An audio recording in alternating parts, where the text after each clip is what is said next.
pleasure can become punishment.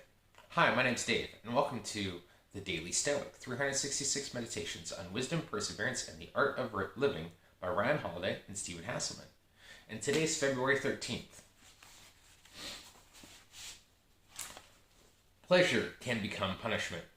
Whenever you get an impression from some pleasure, as with any impression, guard yourself from being carried away with it. Let it await your action. Give yourself a pause, and after that, bring to mind both times. First, when you enjoyed the pleasure, and later when you regretted it and hated yourself. Then compare to those the joy and satisfaction you feel from abstaining altogether. However, if this is seemingly appropriate time arises to act on it, don't be overcome by its comfort, pleasantness, and allure. But against all of this, how much better of consciousness of conquering it? The better the consciousness of conquering it. EPICTETUS, 34.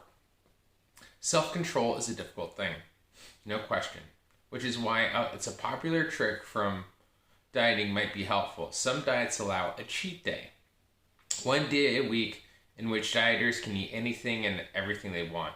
Indeed, they're encouraged to write down a list during the week of all the foods they crave so they can enjoy them all at once as a treat. The thinking being that you're eating healthy 6 out of the 7 days, so you're still ahead.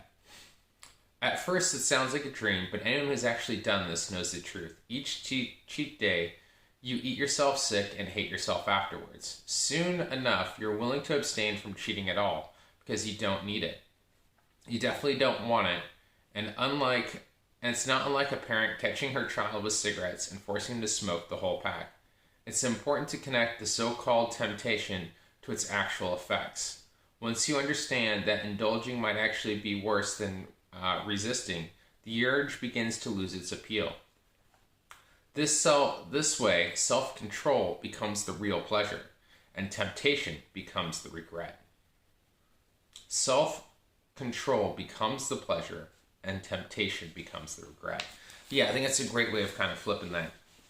And really recognizing before we kind of give into our impulses and pleasures and things like that, of recognizing what are the consequences, right? Recognizing that everything has a consequence. One of the things of when I was, used to be a really heavy, big drinker, I didn't recognize the consequences of it. I'm not going to drink all week, and then, Saturday I'm going to go out and then I would go crazy with it, and then I'd feel terrible all day Sunday.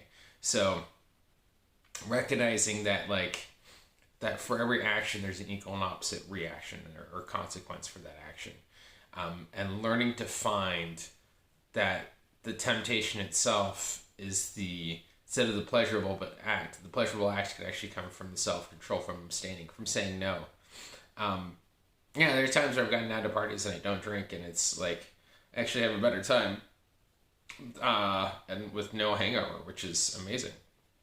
So that's what I got for today's reading.